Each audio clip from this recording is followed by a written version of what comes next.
လူသားတွေလောက်တာလို့သူ့တန်ရာတွေပြသရင်ကိုဘာရဲ့ဒေါသထွက်ပြီးအော်ဟစ်ပြောဆိုချက်တွေကစီဇာကိုအဆုံးစွန်ထိဒေါသထွက်သွားစေပါတယ်။စီဇာဒေါသထွက်လာတာကိုမြင်လိုက်ရတဲ့အခါမှာကိုဘာဟာချက်ချင်းတတိပြန်ဝင်လာပြီးစီဇာရှိမှဒူးထောက်ကခွင့်လွှတ်ဖို့တောင်းပန်ပါတယ်။မြောက်ဝန်ဘရင်ကိုဒီလိုဒေါသနဲ့အော်ဟစ်ပြောဆိုခဲ့တာကြောင့်ပတ်ဝန်းကျင်တစ်ခုလုံးတင်းမာမှုတွေနဲ့ပြည့်နှက်သွားပြီးအားလုံးကစီဇာဘာလို့မလဲဆိုတာကိုပဲစိုက်ကြည့်နေကြပါတယ်။နောက်ဆုံးမှာတော့စီဇာကကိုဘာကိုခွင့်လွှတ်ပေးလိုက်ပါတယ်။အဲ့ဒီနောက်စီဇာရဲ့တာဖြစ်သူကမြောက်ဝန်တွေဟာလူသားတွေကိုမုန်းတင်တယ်လို့စီဇာကိုလာပြောပါတယ်။သူဟာကိုဘာရဲ့အမုန်းတရားသွင်းမှုတွေကိုခံထားရတာသိတာလာပါတယ်။စီဇာကသူ့သားကိုကိုဘာဟာလူသားတွေစီကနေအမုန်းတရားကလွဲလို့ဘာမှမတင်ယူခဲ့ရဘူးလို့ပြန်လည်ရှင်းပြပါတယ်။ညရောက်တဲ့အခါစီဇာဇနီးတဲ့ဟာတားငယ်လေးကိုမွေးဖွားပြီးကလေးကပိုပြီးအားနည်းလာတာကိုစီဇာသတိပြုမိပေမဲ့ဇနီးဖြစ်သူကတော့စီဇာကိုသူမအတွက်စိတ်မပူဖို့နဲ့အလုပ်ပြတ်မှာဆိုလို့အားပေးစကားပြောရှာပါတယ်။နောက်တစ်နေ့မှာတော့မြောက်ဝန်တွေရဲ့စောင့်ကြည့်မှုအောက်မှာလူသားတွေဟာရေကာတာပြင်ဆင်ရေးကိုစတင်ကြပါတယ်။အဲ့ဒီအချိန်မှာစီဇာကကိုဘာရောက်မလာတာကိုသတိပြုမိသွားပါတယ်။စပင်နီလူဝန်ကကိုဘာဟာစိတ်ကောက်ပြီးအမဲလိုက်ထွက်သွားတာဖြစ်မယ်လို့ပြောပေမဲ့တကယ်တော့ကိုဘာဟာလူသားတွေကိုမယုံကြည်တဲ့အတွက်မြောက်ဝန်နှစ်ကောင်နဲ့အတူလူသားစခန်းထဲကိုတိတ်တဆိတ်ခိုးဝင်သွားခဲ့တာပါ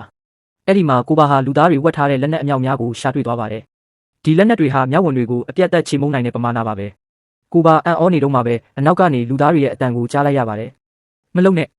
မင်းကပြောတာနားလေလားလို့ပြောကရုတ်တရက်ပေါ်လာတဲ့မြောက်ဝန်ကြောင့်တနက်ကင်ထားတဲ့လူသားဟာအကြီးအကျယ်ထိတ်လန့်သွားပြီးသူ့ဖော်တွေကိုလာကူဖို့အော်ခေါ်ပါတယ်။ကိုဘာကတော့ဒေါသတကြီးနဲ့အဲ့ဒီလူကိုစိုက်ကြည့်နေပါတယ်။